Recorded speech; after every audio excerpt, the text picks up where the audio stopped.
SC వర్గీకరణకు కాంగ్రెస్ ప్రభుత్వం కట్టుబడి ఉందని అన్నారు మంత్రి దామోదర్ రాజనరసింహ.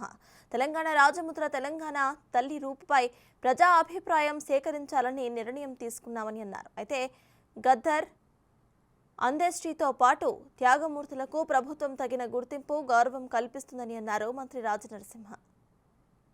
అందరికీ నా మిత్రులు లక్ష్మణ్, శాసనసభ్యులు లక్ష్మీకాంత్, సత్యనారాయణ, మల్లయ్య, మురళి గారు, రవి, ఈ జాతిలో ఉన్న పెద్దలందరికీ, ప్రజాప్రతినిధులకు అందరికీ ఆదేశాలు జారీ చేసిండు, ఒక డైరెక్షన్ ఇచ్చిండు. మీరు సుప్రీంకోర్టుకు పోవాలి, సీనియర్ న్యాయవాదిని తెలంగాణ ప్రభుత్వం తరఫున వర్గీకరణ కొరకు వాదించాలని చెప్పి మొన్న ఢిల్లీలోని న్యాయవాదులతో మాట్లాడడం జరిగింది.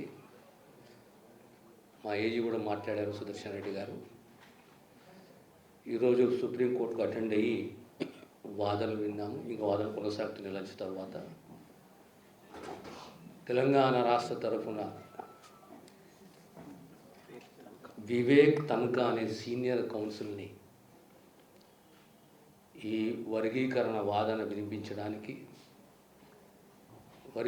వర్గీకరణకు కాంగ్రెస్ ప్రభుత్వము పార్టీ కట్టుబడి ఉంది, రేవంత్ రెడ్డి గారి కట్టుబడి ఉంది కనుక ఆ పెద్ద సీనియర్ కౌన్సిల్ని నియమించుకోవాలి, వాదనలో పాల్గొని వాదనలు వినిపించాలి.